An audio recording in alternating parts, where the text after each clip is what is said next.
Aujourd'hui, 3 sur 3 a rencontré Claude Vautier, un photographe de Gatineau, pour discuter avec lui de son voyage au Togo, de ce qu'il a amené là-bas, de tout son travail et de ce qu'il en a rapporté.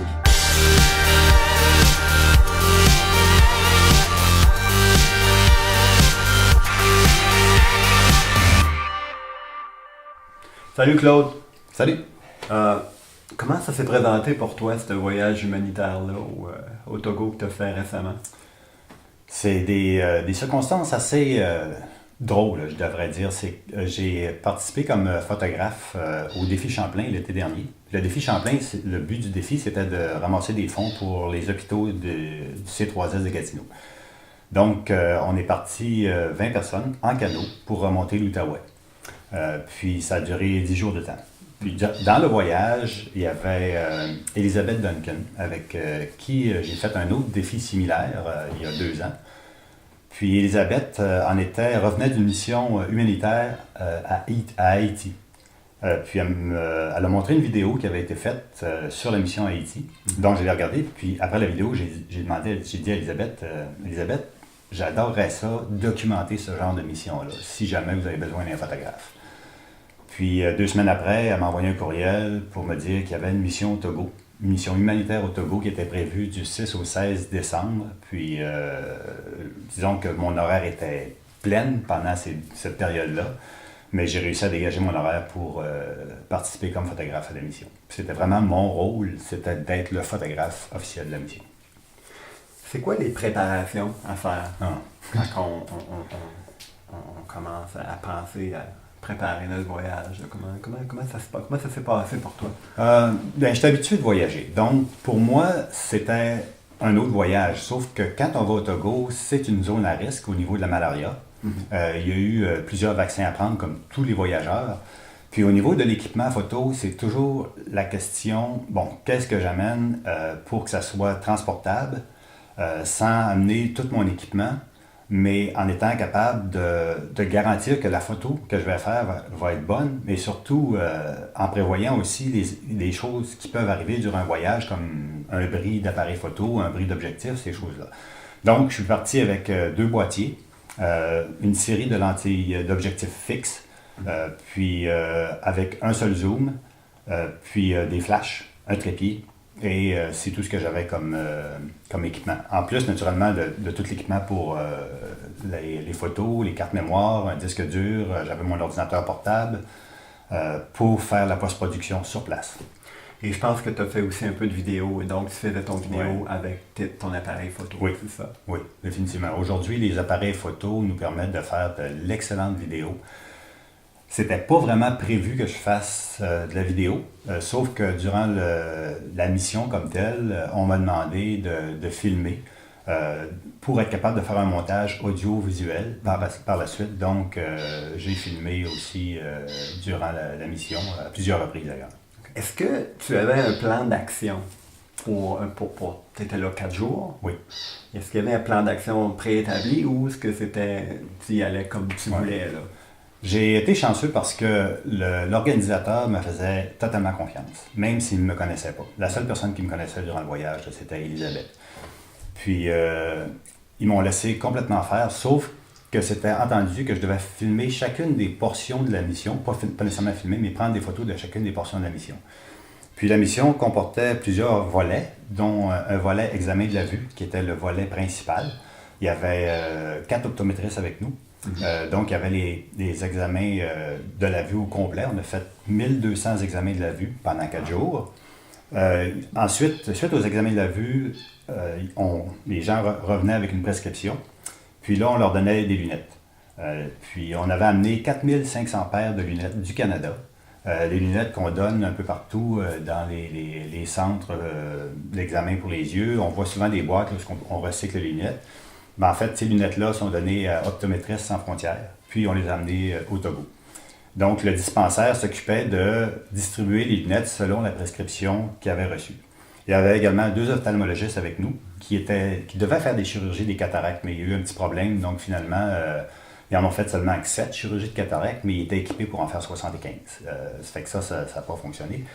Il y a 10 bras artificiels qui ont été amenés également au Togo pour donner à ceux qui avaient les bras amputés. Il y avait également une équipe de chirurgie qui venait de Dolbeau-Mistassini. Donc, toute l'équipe au complet, un chirurgien, un anesthésiste, un médecin de famille qui était responsable de la mission, un deuxième médecin de famille et une infirmière en chirurgie qui était là. Ce qu'on s'attendait de moi, c'est que je filme chacune des portions de la mission. Puis ça a été, je pense, quelque chose d'extraordinaire parce que de tous les gens qui ont participé à la mission, on était 27, je suis le seul qui a pu voir toute la mission en entier. Les optométristes restaient dans leur coin, les ophtalmologistes restaient dans leur coin, l'équipe de chirurgie restait dans leur coin parce qu'il y avait un travail à faire. On commençait à travailler de 8 h le matin jusqu'à 8 h 30 le soir.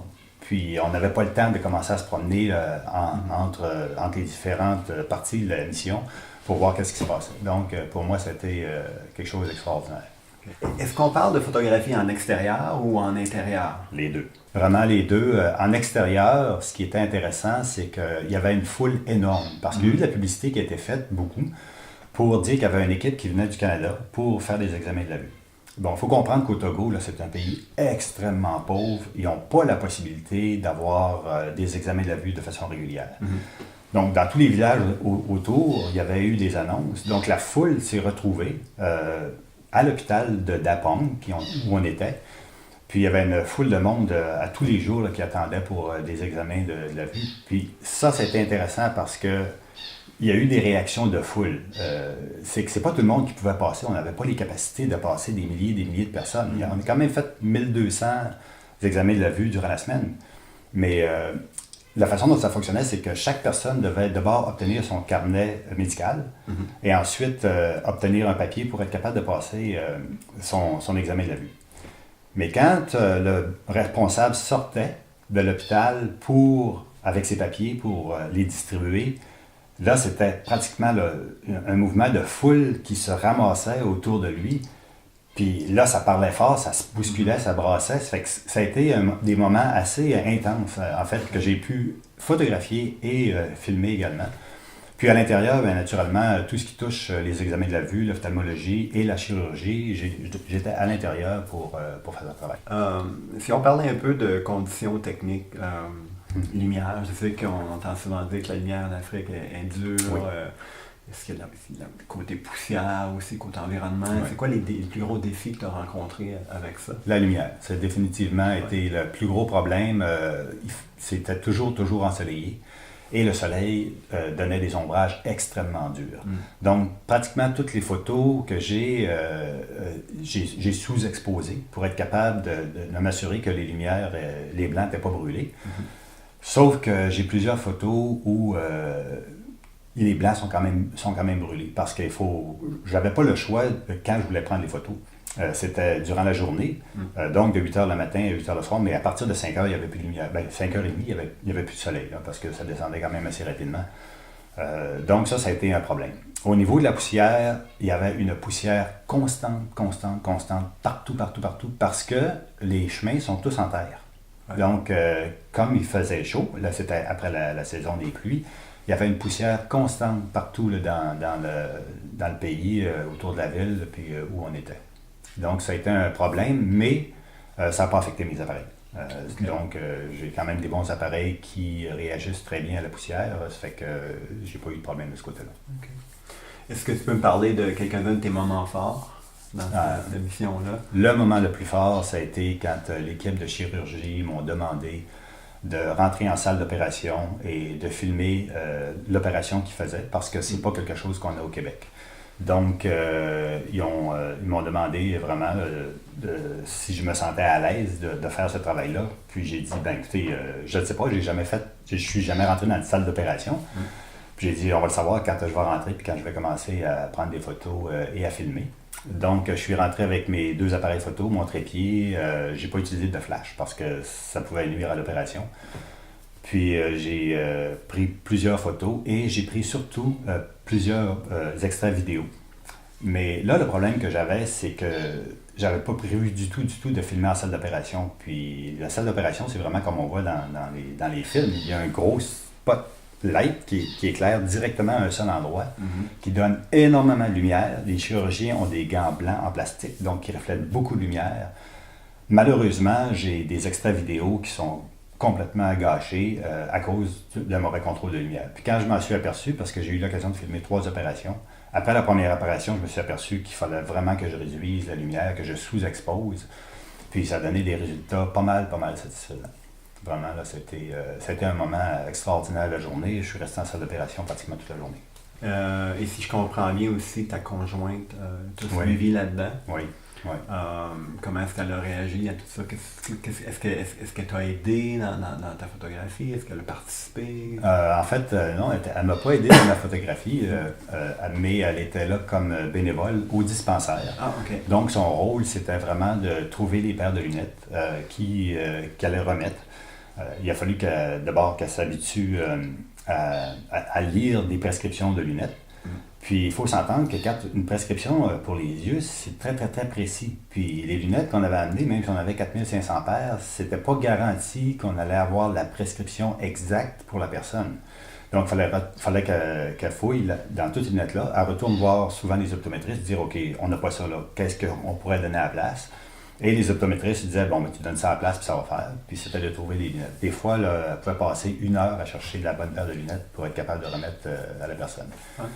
Mais ça, j'ai eu l'occasion de prendre plusieurs photos et les sourires des gens, ça dit tout. Quand on leur met une paire de lunettes dans le visage, puis qu'ils n'ont jamais eu une bonne vue, puis que tout d'un coup, ils voient, leur visage s'illumine, c'est de toute beauté de voir ça. C'est vraiment le fun de constater que la mission a servi de ce côté-là. Excellent. Est-ce qu'on peut s'attendre à voir, je ne sais pas, une exposition, quelque chose avec tes résultats? Oui. À un moment donné? Bien, en ce moment, j'ai déjà produit un album photo qui n'est pas encore imprimé. Donc là, il est en révision, mais j'ai terminé de faire le montage hier, qui va être disponible. Certainement pour les missionnaires, mais également s'il y a d'autres personnes qui veulent l'acheter. Mais mon expérience avec ce genre de publication-là, c'est que les gens qui ont participé à la mission vont l'acheter, mais ça n'intéresse pas vraiment le public en général.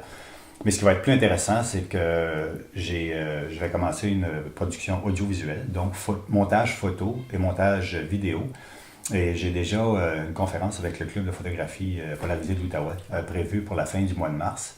Et également, dans les organisateurs de la mission, ils sont intéressés à faire une tournée pour montrer la mission et montrer qu'est-ce qu'ils ont fait. Puis ils veulent que cette tournée-là soit à travers le Québec. Est-ce que ça va se réaliser? C'est encore en discussion parce qu'on s'entend que c'est quand même beaucoup de travail de commencer à faire une tournée pour publiciser. Mais on a quand même des moyens parce que la mission, c'est une chose que j'ai oublié de mentionner, c'est que c'était organisé par Optométristes sans frontières. Donc, Optométristes sans frontières a fait affaire avec Terre sans frontières et c'est Terre sans frontières qui a fourni le support logistique pour nous envoyer là-bas. Et également, il y avait plusieurs bénévoles, en plus des spécialistes. Puis les bénévoles, c'était tous des membres du club Rotary International.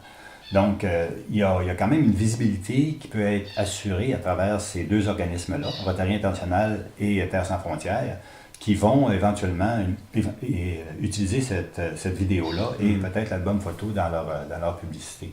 Mais encore, c'est à définir. On va attendre de voir le produit final avant de voir où on s'en va avec ça. Est-ce que c'est quelque chose que tu comptes continuer, comme si tu as d'autres opportunités à faire d'autres voyages Oui. Comme ça? Est-ce que c'est quelque chose que tu... Oui, ce que je trouve intéressant, c'est que la photographie devient un moyen de sensibiliser la population à ce qui se passe dans les pays démunis. On est en surabondance au Québec, au Canada, et souvent on oublie qu'il y a des gens démunis sur la planète, mais pas à peu près. Quand on pense qu'au Togo, l'eau courante, ça n'existe pas là. Ils n'ont absolument pas ça dans les maisons. Donc, on peut s'imaginer où ils font leurs besoins. Ils vont à l'extérieur, tout le monde fait leurs besoins un peu partout. Ils n'ont pas de système pour ramasser les vidanges, donc il y en a partout. Les routes sont encore partout, en majorité en terre battue, sauf les routes principales. Donc, par la photographie et les extraits vidéo, on peut peut-être j'aime croire que je peux sensibiliser la population aux plus démunis. Puis, il y a déjà eu un impact parce qu'à tous les soirs, moi, après que les gens reviennent de leur travail, je m'installais immédiatement avec mon ordinateur pour faire la post-production et publier des photos sur Facebook. Et les réactions ont été immédiates. En fait, à chaque jour, on avait à peu près 1800 visiteurs sur Facebook qui regardaient les photos de la mission Otogo. J'ai jamais eu un tel taux de visiteurs pour les photos, les vidéos. Et les commentaires qu'on a eus, c'était des commentaires absolument extraordinaires. Fait que déjà, il y a des gens qui sont sensibilisés. Si je vais faire d'autres missions, ça dépend de plusieurs choses. Ça dépend du temps, est-ce que je suis disponible, mais aussi, quand on fait une mission humanitaire, on paye de notre poche.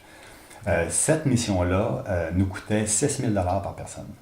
C'est beaucoup d'argent, donc, excusez-moi, 12 000 $. Mais là, on s'entend que il y a une partie qui est payée par Terre sans frontières. Donc, on a eu un remboursement pour les hôtels et les repas. Et également, on reçoit un reçu d'impôt parce que c'est une mission humanitaire pour l'équivalent d'environ 5 000 $. Donc, c'est vraiment quand les impôts vont terminer qu'on va voir comment la mission nous a coûté personnellement. Mais c'est certain que je n'ai pas 6 000 $ à donner 3-4 fois par année là, pour faire des missions humanitaires. Donc, ça devient un problème là, de mon côté comme photographe. Okay. Je sais aussi que tu es en train de terminer un bac en art. Oui. Est-ce que tu peux nous en parler un peu? C'est une relation avec toutes ces choses-là? En fait, j'ai commencé le bac en art comme aide à la photographie. C'était vraiment... L'intention de départ, c'était de complémenter la photo parce que tous les cours en art, que ce soit de la peinture, du dessin, de la sculpture, aident à la compréhension de l'art de façon générale et aident à la façon de voir la photographie. Et pour moi, chacun des cours que je prends, c'est toujours une découverte, c'est toujours fantastique. Puis, je peux voir des applications immédiatement à la photographie et je pense que ça m'aide beaucoup. En plus de développer un côté artistique peut-être que j'avais laissé de côté pendant très, très, très, très longtemps. Mais c'est certain que faire un bac, on s'entend que c'est beaucoup de cours. C'est quand même 30 cours. Et je suis finalement plus vers la fin. Il me reste seulement que 8 cours à faire. Okay. Donc, je vois finalement que ça va se terminer un jour. Puis, ça m'a vraiment aidé et ça continue de m'aider. Okay. Fait que l'année à venir en tant que photographe, ça ressemble à quoi? Je ne fais jamais de plan comme tel durant l'année. Je réponds surtout aux demandes qui m'arrivent. Puis, il y a toujours des demandes qui m'arrivent d'un peu partout, surtout pour donner de la formation en photo, des demandes individuelles et également des demandes de groupe. Les clubs de photographie ou les clubs de loisirs me demandent souvent d'aller faire de la formation en photo. Donc, ça, c'est quelque chose que je continue de faire. Photographie de mariage, naturellement. J'ai déjà 4 ou 5 mariages de prévus cet été, donc il y a des chances que peut-être qu'il va en avoir plus que ça. Au niveau voyage, rien de prévu pour le moment. C'est sûr que quand je voyage, moi je voyage pour la photographie, mais c'est certain qu'il va y avoir au moins un voyage parce que je planifie toujours de faire au moins un voyage dans l'année. Merci beaucoup, Claude. Puis on peut te suivre, j'imagine, sur Facebook ou Internet, site Internet ou... Oui, j'ai mon site Internet, naturellement ganimage.com. Ganimage.com. Mais moi, j'utilise surtout le site de SmogMog. Okay. Donc, ganimage.smogmog. C'est là que je mets le plus de photos parce que mon site Internet comme tel, ganimage.com, c'est vraiment pour que les gens aient un premier contact avec moi pour aller un peu plus loin. S'ils veulent avoir de la photographie, peu importe le genre de photographie, là, je suis toujours prêt à le fournir. Excellent. Bonne chance dans tes projets. Merci beaucoup. Nous espérons que cette rencontre vous a plu. Pour commenter, poser des questions ou encore ajouter des informations, vous pouvez le faire juste ici sous la vidéo ou encore suivre ce lien vers notre site web. À bientôt!